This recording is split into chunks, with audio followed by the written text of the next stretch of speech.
사실 이재명 정부, 새 정부가 출범하고 나서 첫 방송이죠. 사실상 첫 방송입니다. 첫 방송인데 제가 이제 제목을 제2IMF와 일본화 이렇게 잡았어요. 이거는 제가 한 표현이 아니라요.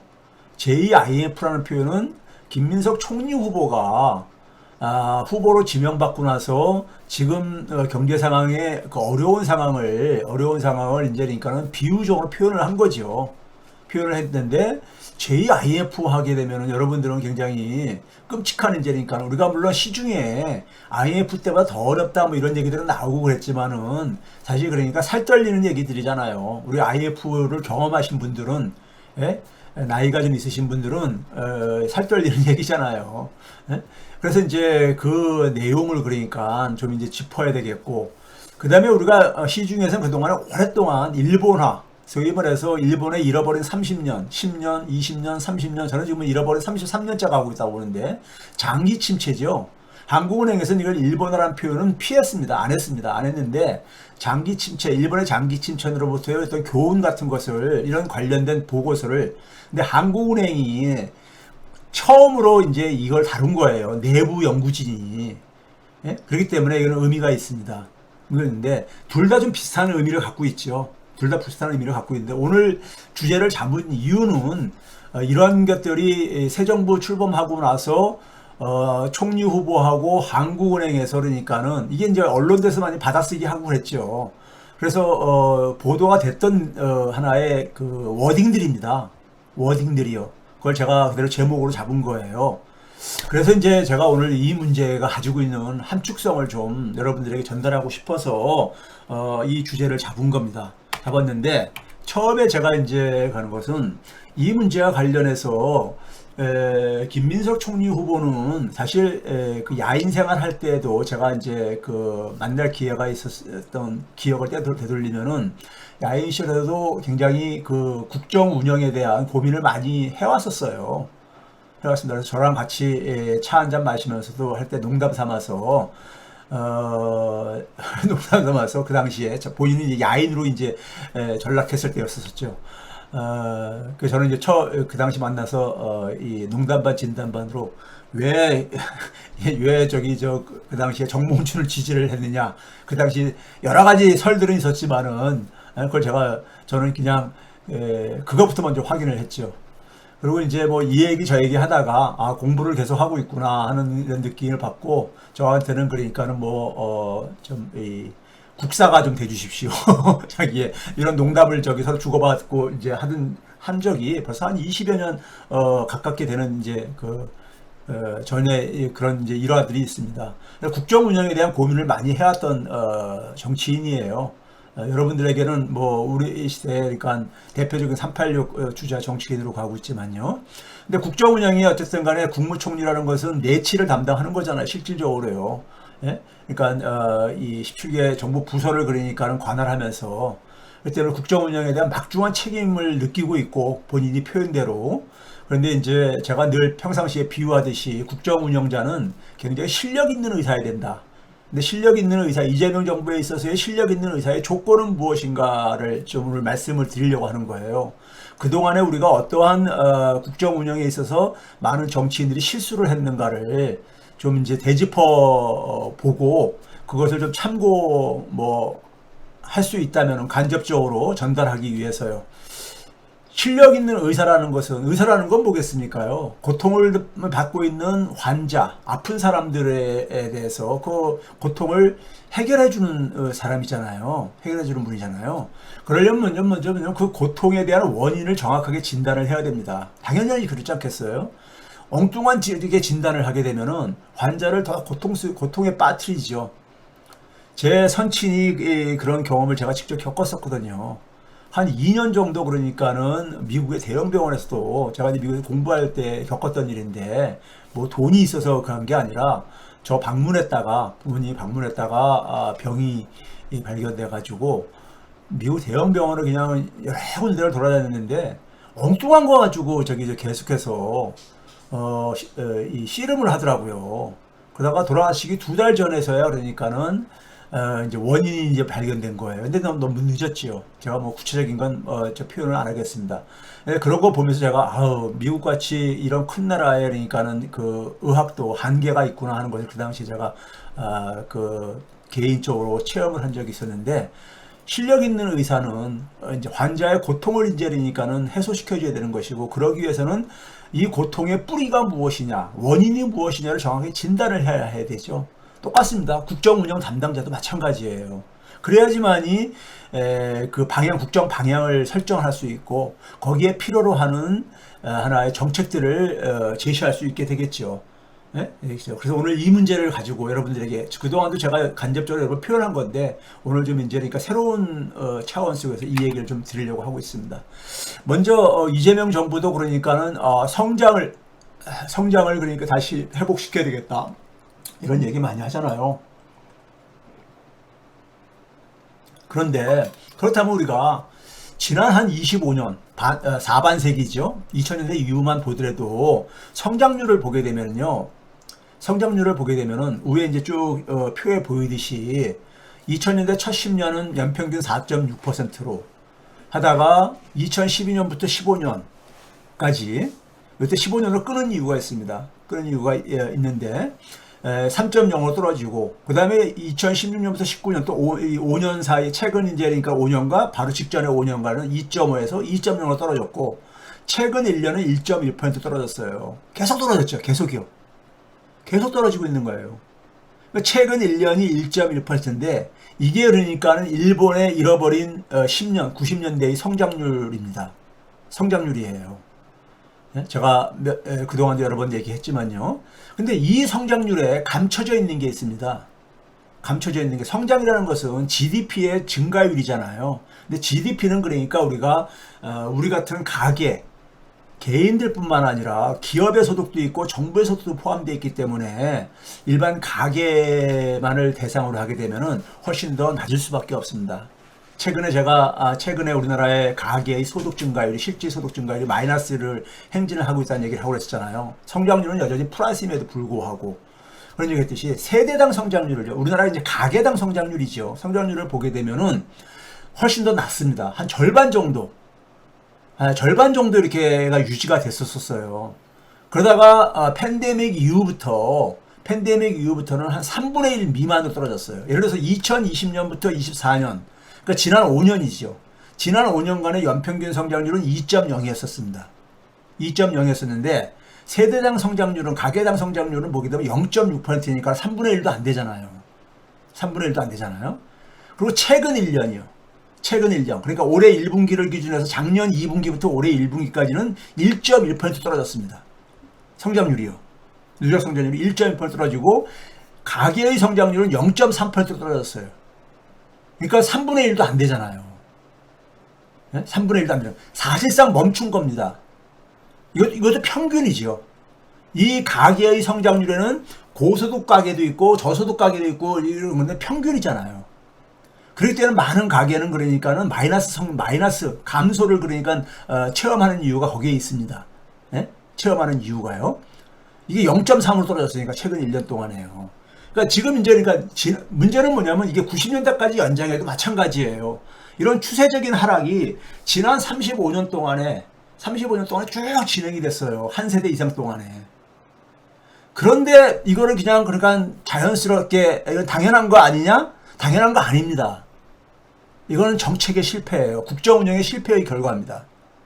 국정운영 실패의 결과예요. 이따가 이제 비교할 것도 보여드리겠지만은 미국은 우리보다 훨씬 더 GDP도 높고 1인당 GDP도 높은 나라지만 우리보다 성장률이 더 높고 걔네들은 팬데믹 이전보다 성장률이 더 회복됐어요. 팬데믹 이전보다도 팬데믹 기간 동안에 이런 설명이 안 되지죠. 그렇죠? 자, 하여튼 간에 지난 35년 동안에 국정운영은 사실상 실패했다. 그러니까 국정운영자는 굉장히 아마추어들이었었다. 무능했었다. 이렇게 평가를 하고 싶어요. 이게 일본의 장기 침체 92년도부터 작년도까지 성장률입니다. 연 성장률이요. 연 성장률 추이거든요. 봐보세요. 이 보시게 되면은 한번 저 90년대 보게 되면 95, 96년대에는 2.0%가 넘을 때도 있잖아요. 2000년도도 2%가 넘었었고요. 물론 마이너스로 막대기가 밑으로 향한 마이너스도 한 5개 정도가 보이지만은 5년 정도가 보이지만은 2%가 넘을 때도 있었던 거예요. 그러니까 지금 우리 성장률하고 지금 이 모양하고 뭐가 다른가 한번 생각을 해보세요. 이 막대기 이 흐름하고 봤을 때. 그러니까 외형적으로 보게 되면 일본의 장기 침체하고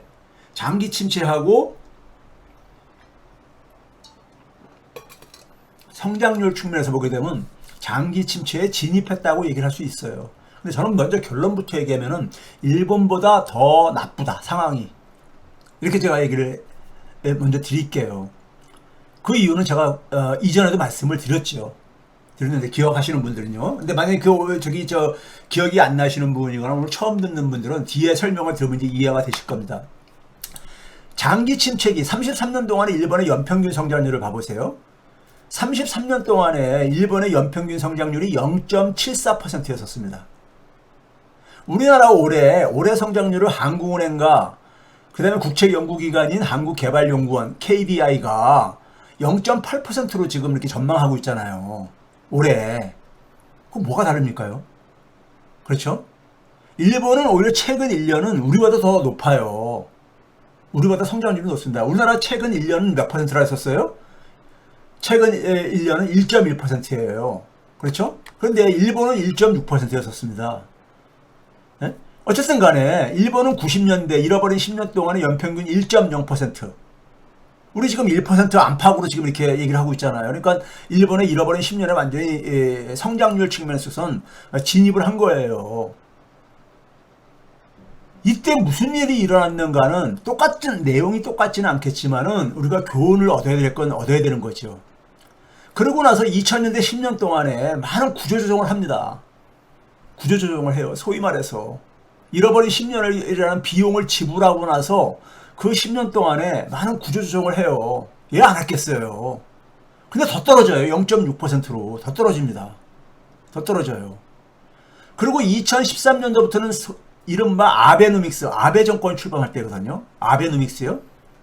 그때부터 10년은 0.4% 더 떨어져요. 더 떨어졌어요. 쭉 떨어지잖아요. 계속요. 예? 그럼 일본은 그러니까 이러한 장기 침체를 계속 성장률이 떨어지는 것을 그냥 이걸 여기서 벗어나고 싶지 않았겠어요? 그 일본은 그래서 제가 뭐냐면 일본은 제가 한 15년이 뭡니까? 한 거의 20년 다 돼가는 것 같아요. 제 저서 중에 한 책에도 그런 표현을 했는데 일본은 제2의 메이지 유신 같은 게 없는 한에 있어서는 탈출하기 힘들다. 제가 그 얘기를 한 20년 전부터 제가 학교 강의실에서 학생들한테 얘기를 하고 있었어요. 제 수업 들은 학생들은 아마 기억하는 학생들이 있을 거예요. 그런 표현을 했었어요. 일본은 사실상 그러니까는 침몰하는 배와 같다. 제2의 메이지 유신 같은 어떤 하나의 사회의 총체적인 혁신이 없이는 일본 경제는 살아나기 힘들다. 이런 얘기를 했었습니다. 그렇기 때문에 제가 아베노믹스 할 때도 혹세무민의 경제학이라고 하면 처음부터 제가 실패할 거라고 그랬잖아요. 아베노믹스. 그 당시 많은 전문가들이 국내에서 심지어 한국은행조차도 아베노믹스가 굉장히 효과를 발휘하고 있다. 이런 평가를 내리기도 했었고 그랬었어요.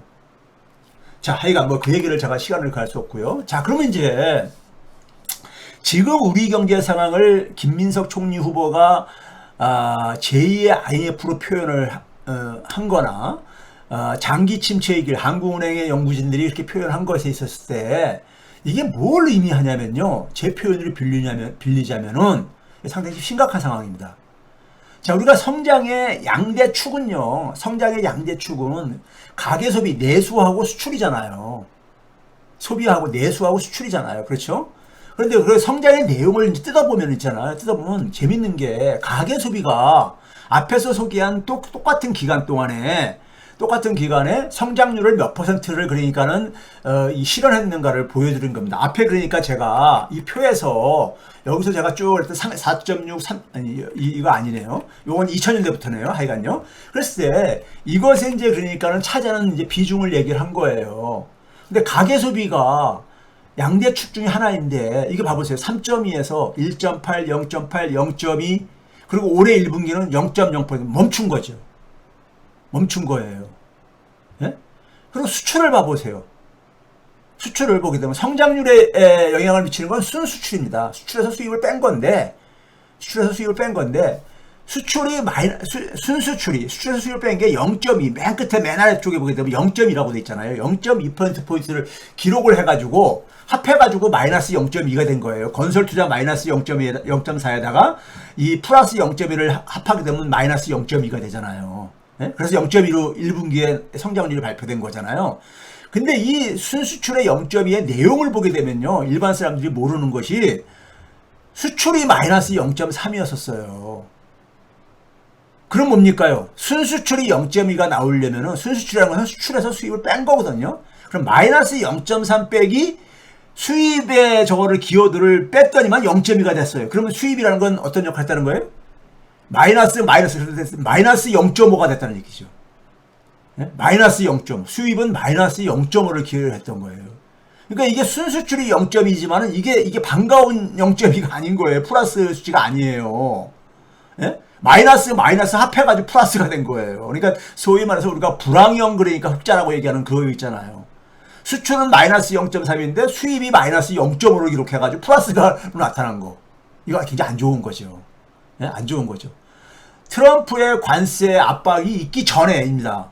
1분기라면은 1월달, 3월달까지면요. 그렇죠? 근데 여기 보시게 되면요. 2012년부터 24년까지 가계소비가 0.8%포인트를 만들어냈어요. 근데 갑자기 최근 1년에 사실상 가계소비는 멈춰버린 거예요. 멈춰버린 거예요. 수출도 최근에 그러니까 마이너스를 이렇게 그러니까 곤두박질 치고 앉아있고요.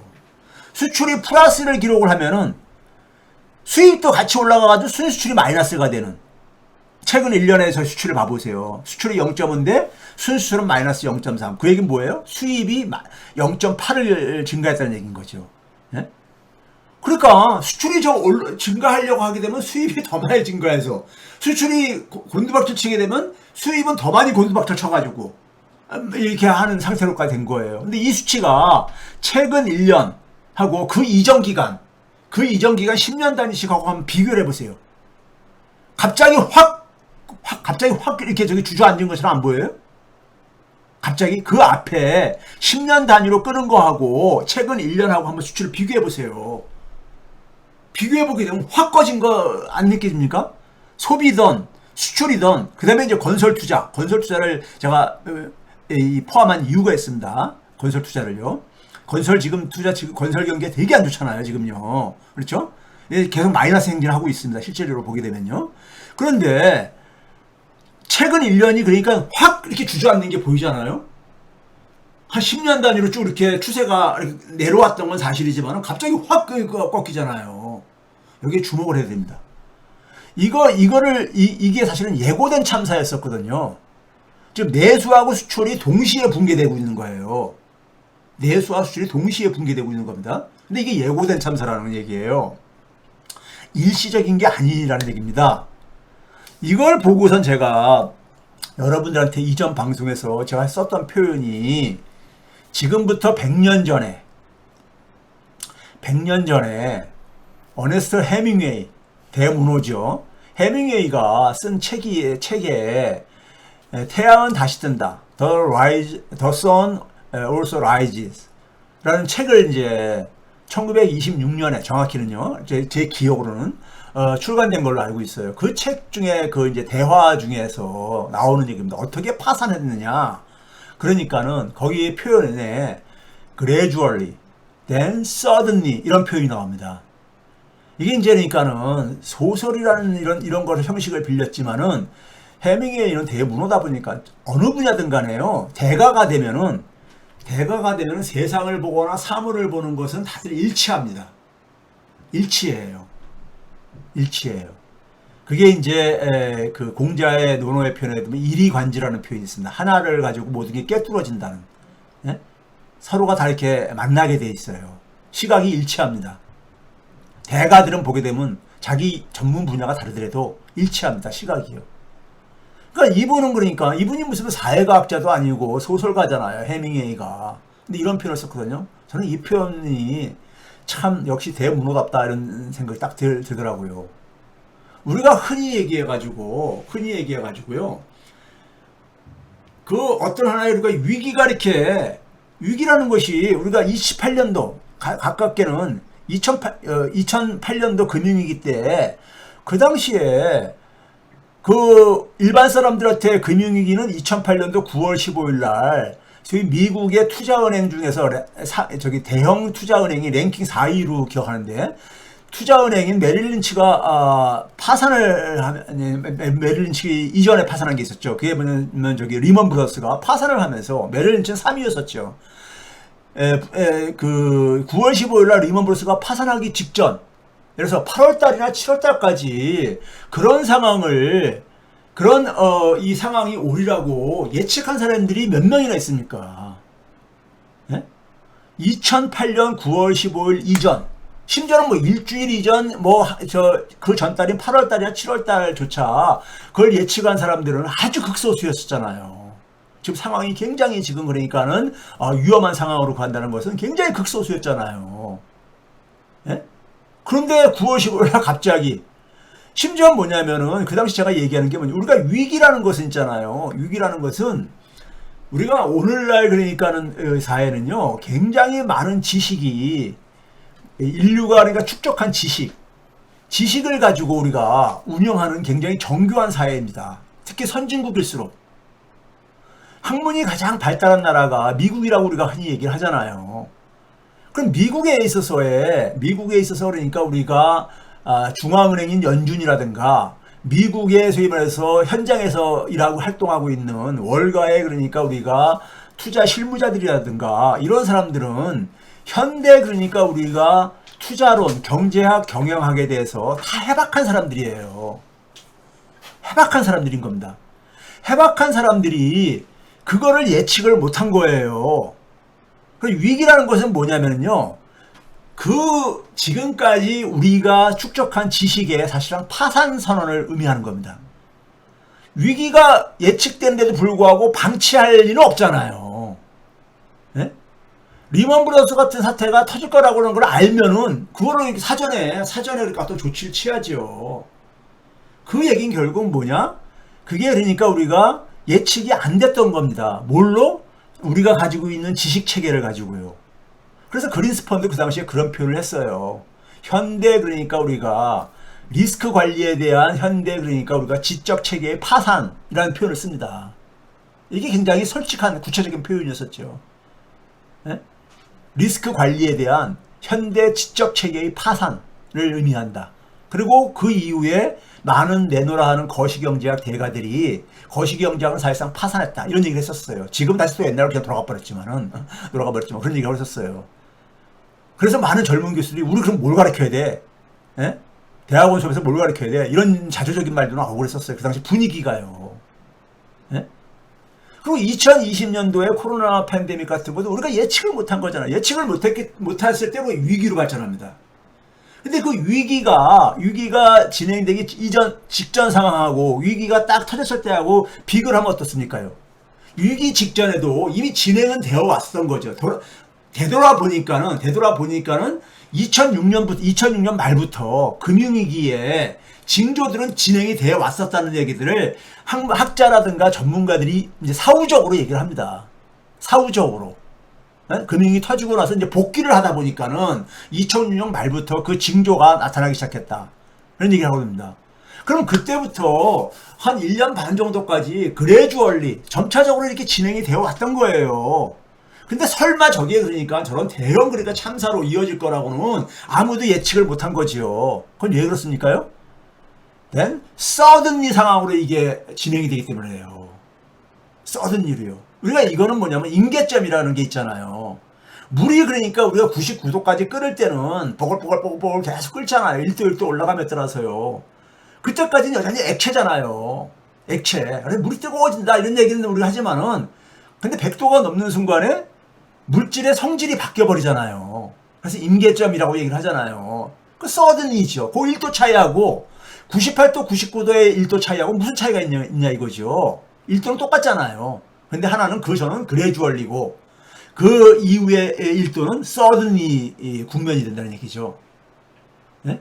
이거를 그러니까는 소설가인 해밍웨이도 그러니까는 이 인생을 살면서 이거를 이제 느낀 거예요. 그러니까 자연과학자가 느끼는 거나 사회과학자가 하는 거나 같은 이런 인식의 수준에 올라가게 되면은 이런 표현이 가능한 겁니다. 근데 어쨌든 간에 이거는 예고된 참사였다는 겁니다. 왜? 지난 35년의 흐름을 보게 되면 한 번도 멈추지 않고 계속해서 하락해 왔어. 그러면 이제 그 다음에 진입하는 거는 이거는 기정사실인데 그 얘기 많이 했지요. 학자들이요. 전문가들이. 정권이 바뀔 때마다 성장률이 1%포인트씩 평균 떨어진다. 이런 얘기 많이 했었었죠. 그런데 문제는 뭐냐면 최근 1년 사이에는 갑자기 확 이게 떨어지는 폭이 갑자기 빨라진 거예요. 갑자기 떨어지는 폭이 빨라진 거야. 그 이전과 달리. 예? 그런 점에서 굉장히 기분 나쁜 지금 징조고 김민석 후보도 그래서 이제 이걸 제2의 IMF 이렇게 표현을 한 게 아닌가. 사실 IMF 사태는요. 97년도 말에 있었던 IMF 사태는 외화, 즉 달러가 부족해서 생긴 거예요. 실물 경제는 큰 문제가 없었습니다. 네? 근데 지금은 뭐냐면은 달러는 상대적으로 어느 정도 좀 있어요. 네? 4천억 달러 이상에. 근데 문제는 뭐냐면 지금 골병이 들 때까지 들어가지고 우리가 나이 들면 특히 여성분들 보게 되면 골다공증 이런 거 많이 가잖아요. 제가 제 처한테도 그런 얘기 많이 합니다. 아유 제발 운동 좀 열심히 하라고. 어느 날 갑자기 이제 그러니까 확 주저앉더라고요. 저희 어머니라든가 장모님이라든가 나이 드신 분들 보게 되면 갑자기 확 주저앉더라고요. 어느 순간에요. 네? 그러니까 제대로 못 걸으시는 거잖아요. 그러면 이제 그때부터 삶이 참 진짜 피곤해지는 겁니다. 움직이기 싫고 움직여도 아프고 그러니까 고통스러우니까요. 네? 그렇죠? 그건 참 비참한 겁니다. 개인적으로 보게 되면요. 개인의 삶에 있어서 보게 되면요. 그런 단계로 지금 우리가 진입하고 있는 거예요. 그런 점에서는 그러니까 우리가 기억하고 있는 IMF하고는 내용은 다르지만 성격이 다르지만은 사실상 더 나쁜 상황이다를 얘기하겠고요. 자, 이것을 먼저 있잖아요. 왜 그럼 이렇게 우리가 지난 35년 동안에 왜 이런 일이 벌어졌는가를 여러 가지로 설명을 드릴 수 있지만요. 오늘은 여러분들한테 새로운 걸로 하나 이제 보여드릴게요. 더 쉬운 걸로. 이게 뭐냐면요. 위에 파란색 선은요. 이게 1991년도부터 제가 1991년이 우리나라 분기점에 따르잖아요. 97년의 외환위기는 그 결과물이라고 저는 얘기를 하거든요. 하여간 91년도부터 올해 1분기까지의 이 데이터를 가지고 간 겁니다. GDP요. 우리나라 GDP에서 가계 소비가 차지하는 비중이 파란색의 수치들입니다. 90년대 초까지 외환위기 전까지만 하더라도 우리나라 60%가 넘었었어요. 60%가 넘었었습니다. 선진국가들은 대개 50%가 넘거든요. 60% 안팎을 하는데 우리도 60% 정도 됐었어요.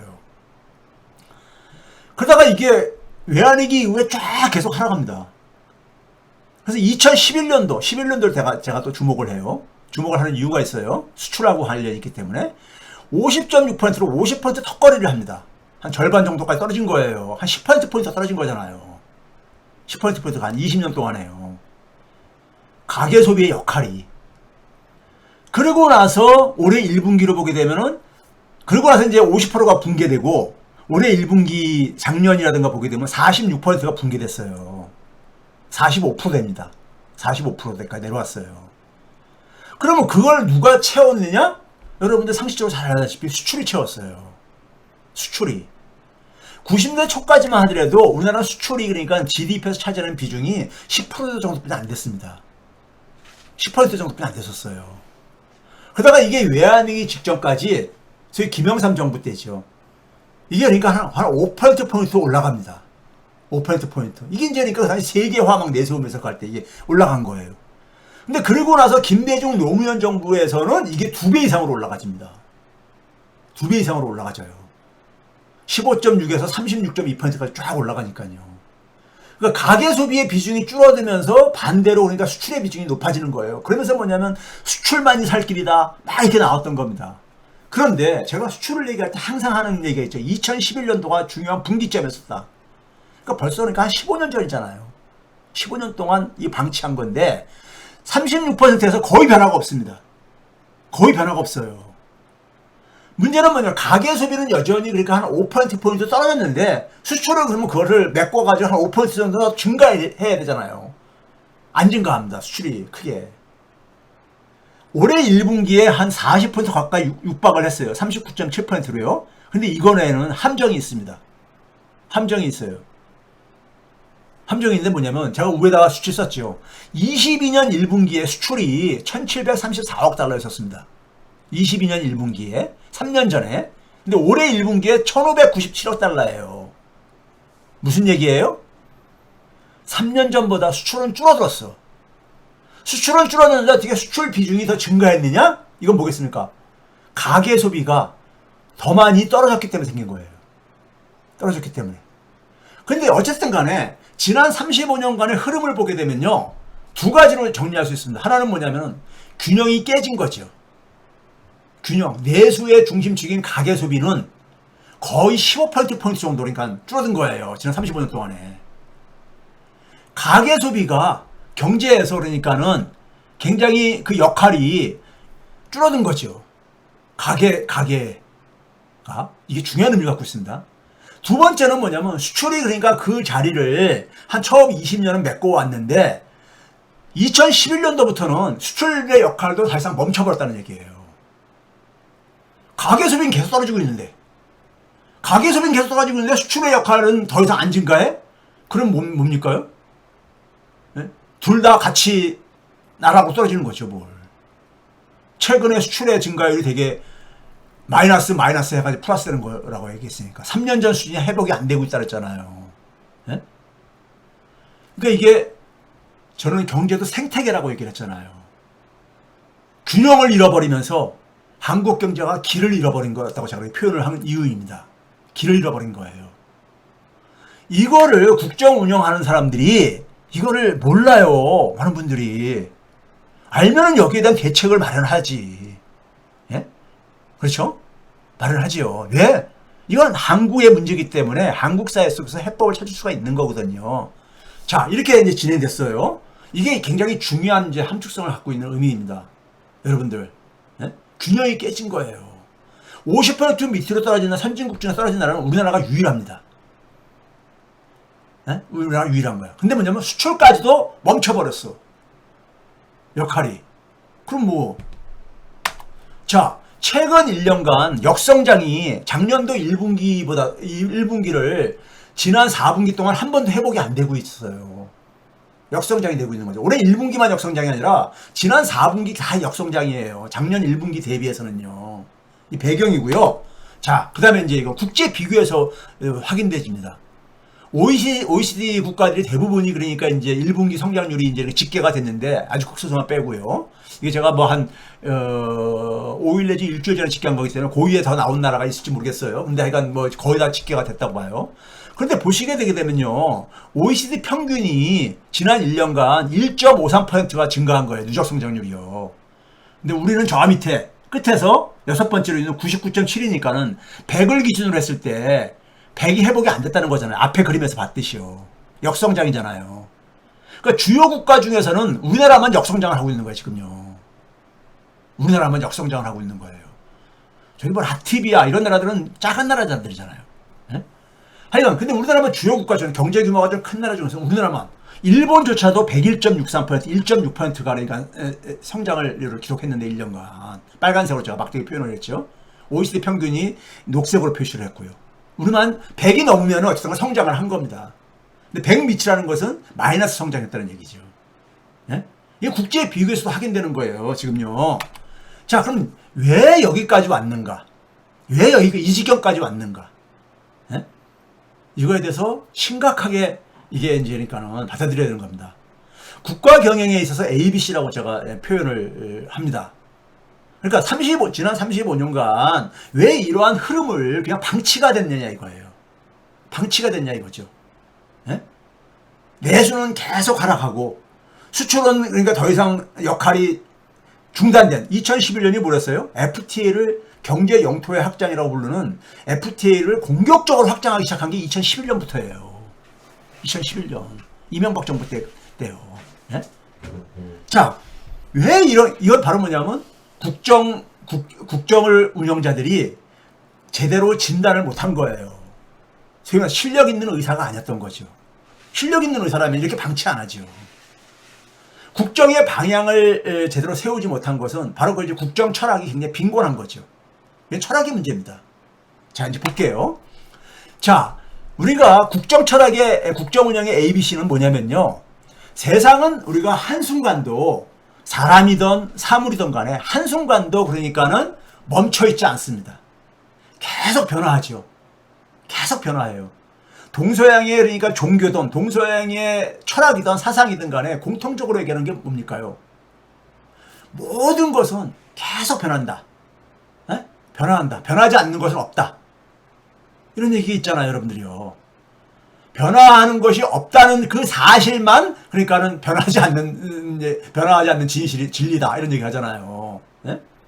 세상은 끊임없이 변화합니다. 그러면 이 끊임없이 변화하는데 문제는 뭐냐면 우리가 그 변화를 그러니까는 거부할 수 있는 거는 괜찮은데 거부할 수 없는 변화의 바람이 불 때, 네? 거부할 수 없는 변화의 바람이 불 때 우리는 거기에 대해서 어떻게 됩니까? 적응을 해야 되는 거죠. 적응을 해야 되는 거잖아요. 이 적응에 실패할 경우에는 사회 갈등이 굉장히 커집니다. 그 사회 갈등은 사회적 비용의 증가죠. 유발을 시키는 거죠. 그러면서 뭐냐면 사회 경제 생태계가 굉장히 활력이 약화되어집니다. 약화되어져요. 이것의 대표적인 예가 뭐냐면요. 두 가지만 예를 들게요. 많이 예를 들면은 너무 시간이 많이 걸리니까는 1990년 제가 1991년부터 얘기를 한 이유가 있어요. 1990년 전후 상황이 어땠었습니까요? 소련과 독일이 그러니까는 통일이 되고 소련이 붕괴되어지고, 예? 소위 말해서 냉전 체제가 붕괴되어지고 소위 말해서 워싱턴의 엘리트들이 워싱턴 컨센서스라는 것의 개념을 만들어 가지고 세계화, 우리나라 말로 표현하면 세계화를 추진했던 시기잖아요. 세계화라는 것은 전 세계 시장이 그동안에는 경제가 블록화되어 가지고 공산주의 진영하고 자유주의 진영이 따로따로 이렇게 경제가 운영되어 가지고 경제 블록화라고 그랬었잖아요. 근데 그 경제 블록이 그 선이 경계가 없어지고 하나로 다 통합됐다 이거죠. 단일 시장이 만들어졌다 이거죠. 단일 시장. 예? 그러다 보니까 시장의 힘이 더 막대해진 거죠. 경쟁이 굉장히 심해진 거잖아요. 시장은 기본적으로 경쟁이 작동하는 공간이니까요. 예? 그래서 당시에 김영삼 정권이 세계화라는 것을 국정 목표로 내세우고 세계화라는 건 뭐냐? 세계 1등 국가가 되는 것이다. 뭐 이런 거 해가지고 막 얘기했었잖아요. 그래서 OECD 가입도 추진하고 막 이런 거 했었잖아요. 세계화 압력이 우리한테 막 몰아칠 때였었습니다. 예? 몰아칠 때예요. 이게 당시에 우리가 직면한 변화의 흐름, 바람이었었어요. 그럼 모든 변화에는요, 나쁜 점만 있는 건 아닙니다. 나쁜 점만 있는 건 아니에요. 양면성이 있어요. 즉, 세계화로 인해가지고 우리처럼 그러니까 뭐냐면 수출 가지고 그러니까 성장을 한 나라 입장 속에서 볼 때는 개방의 이익 추구를 할 수 있는 기회가 분명히 있죠. 이게 있는 거잖아요. 시장이 그러니까 우리가 쉽게 얘기하면은 중국 시장도 우리가 접근이 이제 되고 동북아빠 이 사회주권도 그러니까 시장이 열리게 되고 뭐 이런 것들이 그러니까 우리가 개방의 이익 추구 기회잖아요. 근데 반면에 뭡니까요? 우리 시장도 개방을 해야 된다고요. 우리 시장도 개방을 해야 되죠. 바깥의 시장만 개방되는 게 아니라 우리 시장도 개방의 압력이 들어오잖아요. 그러면 그 얘기는 결국은 뭐예요? 우리가 뭐냐면 추운 겨울에 그러니까 우리가 몸을 잘 관리 안 하면은 감기 바이러스가 침투해 들어오듯이 리스크도 증가하죠. 리스크도. 그렇죠? 개방을 통해서. 그 리스크를 증가하기 때문에 리스크에 대한 대책도 마련해야 되는 것이고요. 그 다음에 뭡니까요? 그동안에 우리가 개방을 그러니까는 제한하면서 국내에서 그러니까 보호받던 영역들이 있잖아요. 보호를 받던 영역. 그러니까 뭐냐면 우리 국내 안에서 서로 경쟁만 하면 됐었던 영역들. 근데 이게 뭐냐면 개방되면서 뭡니까요? 외부하고 경쟁이 이제 그러니까는 경쟁이 심화되는 거잖아요. 예? 심화되는 거잖아요. 대표적으로 우리가 1992년도에 한중 수교가 되어지면서 우리나라 그 이후에요. 95년 전후까지 해가지고 소위 말해서 소기업들, 중소기업들이 많이 그러니까 부도가 납니다. 가격 경쟁력을 중국의 값싼 물건들 들어오고 그러면서요. 예? 자, 그러니까 이런 여러 가지 문제들이 이익을 추구할 기회도 생기지만은 거기에 대한 많은 리스크도 생기고 이 리스크 증가를 제대로 관리 못한 게 뭐였었습니까? 이게 외환위기로 터진 거예요. 외환위기로 터진 거야. 예? 그 다음에 이제 경쟁이 심화되어지면서 경쟁에서 탈락하는 사람들이 경쟁에서 그러니까는 탈락하거나 아니면 경쟁에서 굉장히 피해를 보는 사람들이 생길 게 아닙니까? 예? 그게 이제 사회적 갈등을 유발한다고요. 갈등을 유발하죠. 그렇죠? 그게 이제 결국 뭐냐면 기존 공동체의 균열을 가져오는 거죠. 균열을. 그럼 여기 이 균열을 최소화시켜야 되는 거잖아요. 누가? 국정을 운영하는 사람들은요. 예? 국정을 운영하는 사람들은 이걸 최소화시켜야 되는 거예요. 예? 그런데 이거를 이런 부작용에 대해서 대책 없이 요 이제 구체적인 얘기는 뒤에서 다시 표현할 거니까 어떤 균열이 왔었는가는요. 이건 이제 자본의 논리, 그다음에 외세의 힘의 논리로 그대로 그냥 우리 사회를 그냥 그러니까는 재구조화했죠. 그 결과가 뭐냐? 양극화, 내수 취약성의 구조화가 초래된 거예요. 네? 이게 아까 제가 앞에서 보여드렸듯이 외환위기 터지고 쫙 이제 그러니까 내수의 의존도가 약화된 하나의 그 배경입니다. 변화의 물결이 왔을 때 그 변화의 물결을 국정을 운영하는 사람, 이건 일개 기업이 할 수가 없어요. 일개 기업이 할 수 있는 게 아니에요. 이건 국정 운영자의 그러니까는 몫인 겁니다. 네? 자, 그 다음에 마지막 예를 들면요. 그 중간 과정은 제가 다 제외하고 마지막은 뭐냐면요. 코로나 팬데믹 충격이죠. 가장 최근에 그러니까 지난 5년에 가장 충격은 코로나 팬데믹 충격이잖아요.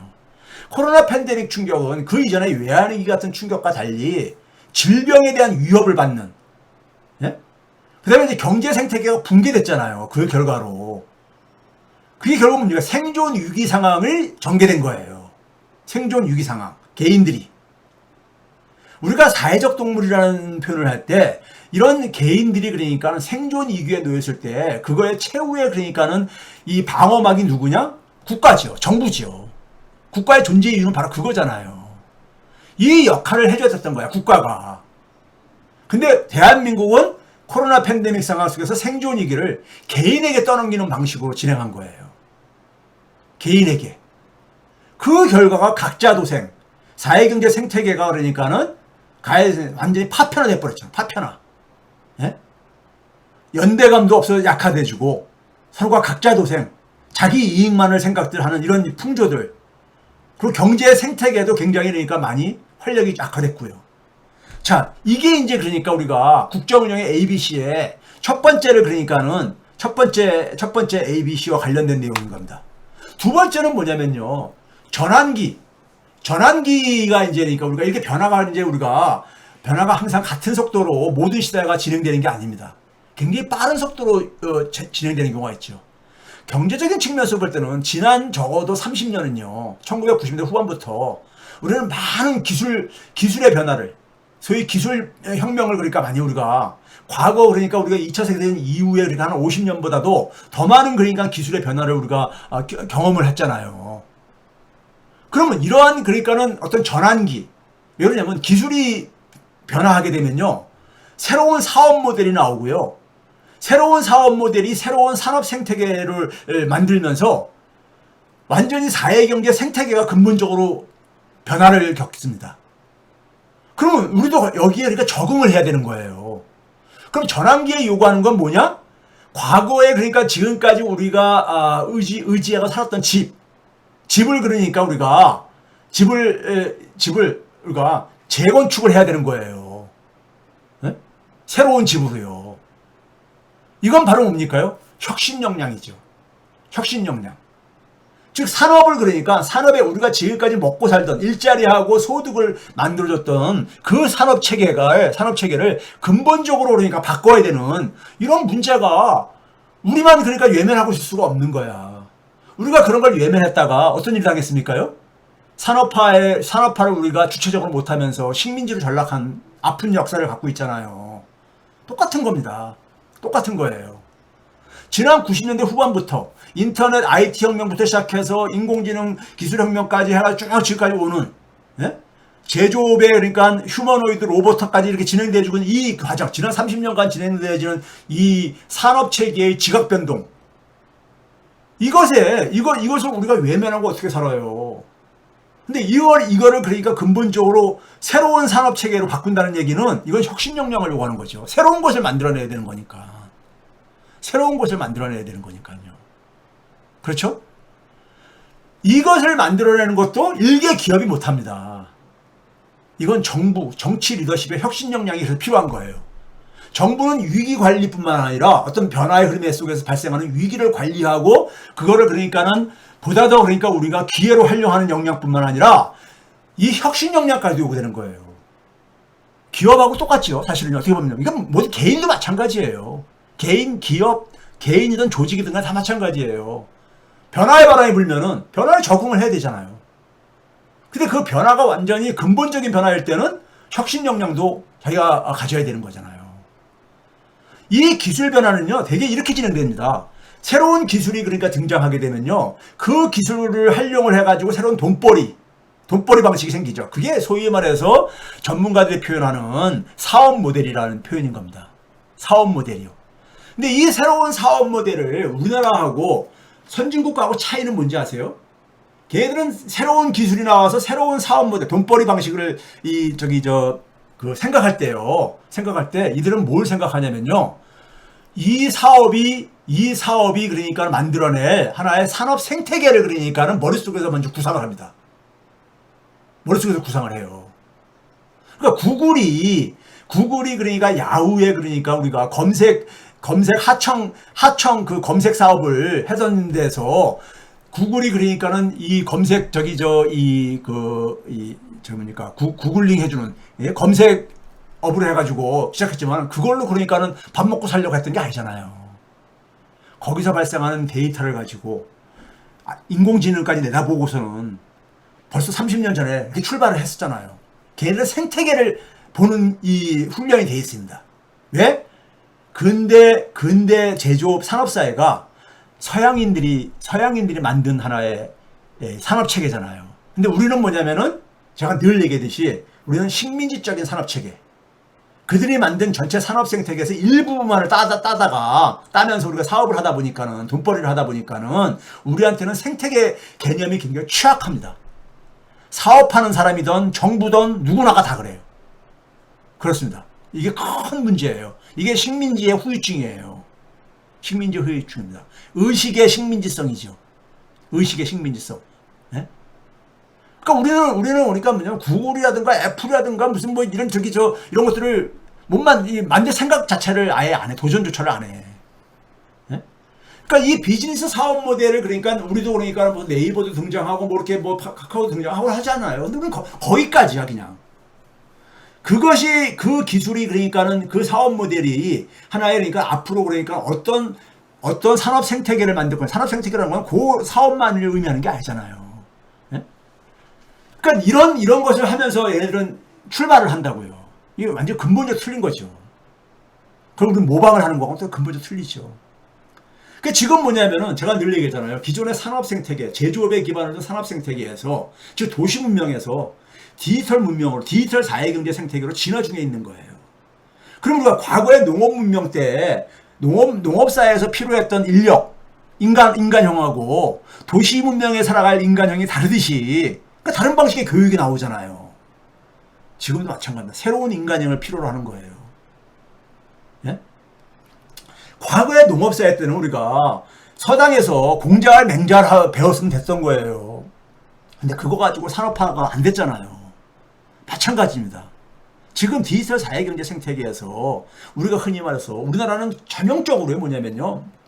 정부가 주도해가지고 초중학교에서 어떤 걸 가르쳐라. 중고등학교에서 어떤 걸 가르쳐라. 이렇게 돼 있는 저거잖아요. 주로 이제 제조업, 생산 이 단위에 맞춰서 인재를 양성하는 게 지금까지도 계속해서 지속하고 있잖아요.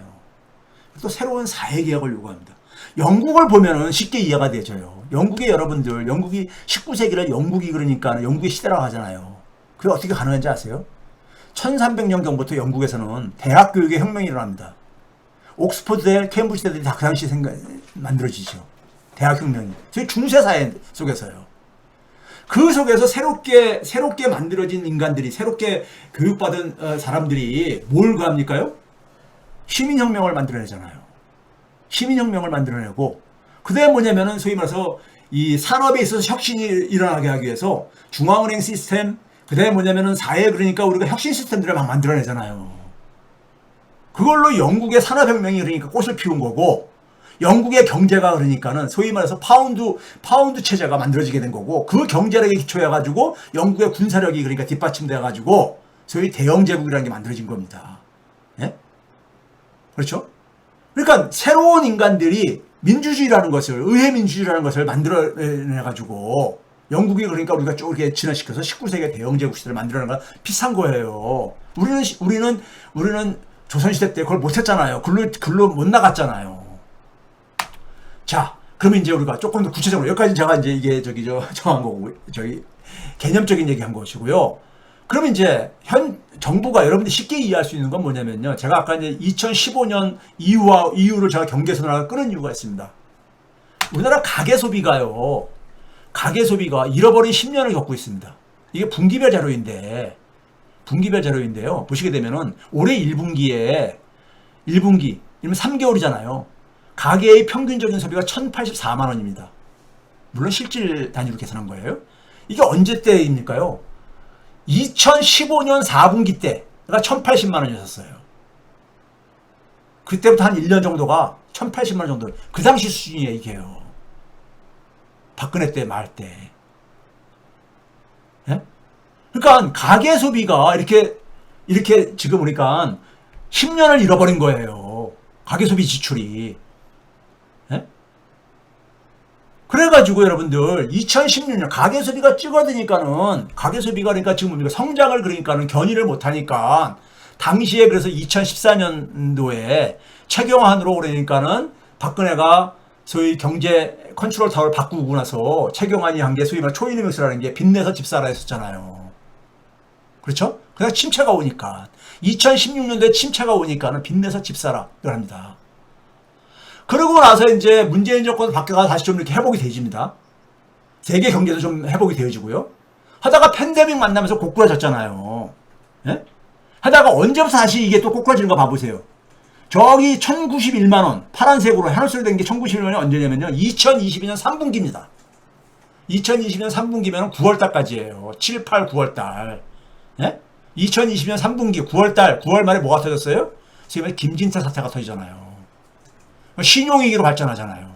그때부터 그러니까 우리는 거의 그러니까 이게 멈추거나, 수치들이 다 보이잖아. 수치들이요. 저는 데이터만 가지고 얘기하기 때문에 수치가 보이잖아요. 잃어버린 10년이 이렇게 진행된 거예요. 가계 소비가. 예? 이거 평균입니다. 평균, 그러니까 우리나라 가계의 평균 가계 소비치죠. 자, 그 대표적인 게 소매 판매 아닙니까? 소매 판매가 지금 13분기째 지금 그러니까 감소 중인데, 이거 굉장히 힘든 겁니다. 왜냐면 이게 전년도 같은 분기 대비이기 때문에 마이너스가 계속 되기가 쉽지가 않아요. 3년 연속 이렇게 되기가. 예? 되게 반등을 합니다. 외환위기 때도 그랬고, 글로벌 금융위기 때도 그렇고, 왜? 한번 쭉 떨어졌다가 거기서 더 떨어지기가 쉽지가 않거든요. 예? 그래서 이게 굉장히 제가 이 위험한 지표다라는 게 바로 그 얘기고요. 자, 흔히 소매 판매를 얘기할 때, 온라인으로 막 소비를 다 해서 그래요. 그럼 일정 부분 맞습니다. 그런데요, 거기서 여러분 놓치고 있는 부분이 있어요. 이걸 보면요, 우리나라 소매 판매가 4월달이 가장 최근 거기 때문에 4월달 기준으로 해요. 2022년 4월달에, 3년 전 4월달에 2020년을 100으로 했을 때 136까지 올라갑니다. 소매 판매액이요. 물론 실제 단위로 간 겁니다. 그리고 2020년 4월달에도 141 정도까지 이렇게 올라갔었어요. 그러고 나서 쭉 떨어져가지고 120.3까지 떨어진 거예요, 지금요. 떨어졌는데, 여기서 이제 우리가, 이게 백화점입니다, 백화점. 제가 잘 복구했습니다. 총 지수는 하늘 색깔로 되어 있는 겁니다. 하늘 색깔로 된 건 2022년 4월달에, 그러니까 문재인 정권 때 마지막 달이잖아요. 105.1을 찍고 나서 쫙 계속 떨어지고 있잖아요. 103.4, 100.5, 100.4 계속 떨어지고 있잖아요. 3년째 떨어지고 있잖아요. 중간에 있는 게 그게 이제 전체 지수입니다. 오렌지 색깔은 뭐냐면 백화점, 소위 말해서 그러니까 우리가 그래도 좀 여유 있는 사람들이 소비처 중에 하나인 백화점도 쭉 올라갔다가 작년부터 떨어지기 시작한 거예요. 백화점조차도. 이건 백화점을 운영하는 3대 백화점의 소위 그 재무실적을 봐도, 재무제표를 봐도 마찬가지로 확인되어집니다. 그 다음에 뭐냐면은 상대적으로 서민들이 많이 이용하는 슈퍼마켓이라든가 잡화점 같은 경우 보게 되면 더 끔찍합니다. 이들은 계속해서 하락했었어요. 그러니까 2020년 팬데믹 때 100보다도 계속해서 내려가가지고 한 20% 정도 떨어지는 상태로 지금 떨어져 있는 거예요. 그러니까 지역에서 서민들은 굉장히 이 자영업하시는 분이 힘들다는 게 보여지죠. 그 다음에 이제 인터넷, 소위 말해서 그러니까 인터넷 이쪽으로 다 해서 거래한다 그러는데, 예, 그렇죠? 사실 맞습니다. 이게 소위 말해서 점포가 없이 온라인에서 하는 제니까는, 예? 판매하는, 자영업자들이잖아요. 소상공인들이잖아요. 이거 보게 되면요. 이게 뭐냐면, 녹색이 인터넷 쇼핑입니다. 인터넷 쇼핑은 계속 올라가고 있죠. 계속 올라가고 있어요. 그쪽으로 올라가고 있죠. 그런데, 무점포에는 인터넷 쇼핑만 있는 게 아니죠. 거기에 그러니까 무슨 홈쇼핑도 있고, 이렇게 배달 저것도 있고, 막 이러잖아요. 그 나머지들은 보면 어떻습니까? 그러니까 그러니까 전체 그걸 되게 세 개를 다 합친 걸 보게 되면요. 작년부터 꺾이기 시작합니다. 이것부터 그러니까는. 그러니까 인터넷 쇼핑만 지금 그러니까 그나마 되고 있는 거예요.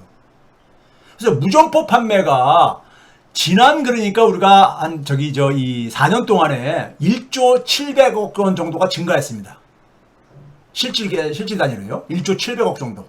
무점포 판매가요. 아니, 무점포 판매가 이게 인터넷 판매입니다. 제가 잘못 썼네요. 인터넷 쇼핑 판매가 1조 700억 원 정도 증가했어요. 아니다. 제가 잘못 그랬습니다. 전체 소매 판매에서 무점포 판매가 1조 700억 정도 증가했는데, 무점포를 제외하면요, 2조 한 9천억 정도가 감소한 거예요. 그러니까 소위 말해서 인터넷 쇼핑을 중심으로 하는 온라인만 일부가 조금 되고 있고, 나머지는 다들 그러니까는 지금 감소하고 있다는 겁니다. 감소하고 있는 거예요. 그러니까 인터넷 쇼핑으로서 다 이게 커버가 안 되고 있다는 얘기지, 거죠. 커버가 안 되고 있는 거예요. 그러니까 인터넷으로 다 몰려가서 그렇다. 이 논리는 안 맞는 거라 이겁니다. 그 다음에 이제 뭐냐면은 무점포에서도 보게 되면은 아까 했잖아요. 인터넷 쇼핑이 있고 홈쇼핑도 있고 방문 및 배달 소매 판매도 있는데, 인터넷 쇼핑을 빼고 나머지는요 보게 되면은 다 꺾이고 있습니다.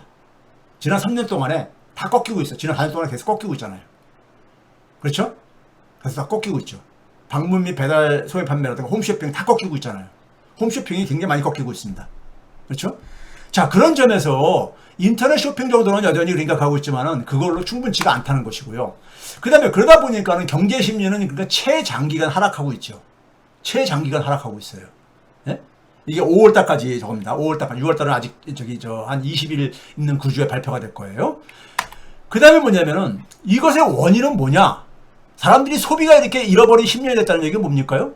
소득에 문제가 있다는 얘기인 거죠. 가계당 실질 가처분 소득이 잃어버린 10년이에요. 정확하게요. 일치하고 있어. 네? 잃어버린 10년을 가고 있습니다. 2015년 수준, 15년, 16년 수준으로 들어갔으니까요. 작년도 4분기 기준으로 봤을 때 1,600만 원 정도 됐었거든요. 한 분기에 가처분 소득이요. 평균 가처분 소득이. 네? 이게 그러니까 코로나 때보다도 더 줄어들었잖아요. 코로나 때보다도. 네? 그 다음에 이제 올해 들어와가지고, 소위 대부분의 이제 그러니까 가게를 구성하고 있는 이 월급쟁이들, 그것도 뭐냐면 사업체에 고용되어 있는 월급쟁이들의 평균 수입을 보게 되면요, 1분기가 380만 원입니다. 월 평균 실제 수입이. 근데 이게 2018년 1분기보다도 한 거의 20만 원 줄어든 거예요. 네? 그러니까 지금 소득이 이렇게, 그러니까 가계의 소득이 굉장히 타격을, 지금 가계의 소득이 안 증가하고 있는 거예요. 안 증가하고 있는 거예요. 이게 심각한 문제인 겁니다. 이게 문제는 뭐냐? 앞으로 개선될 가능성이 별로 없다는 거예요. 문제는요.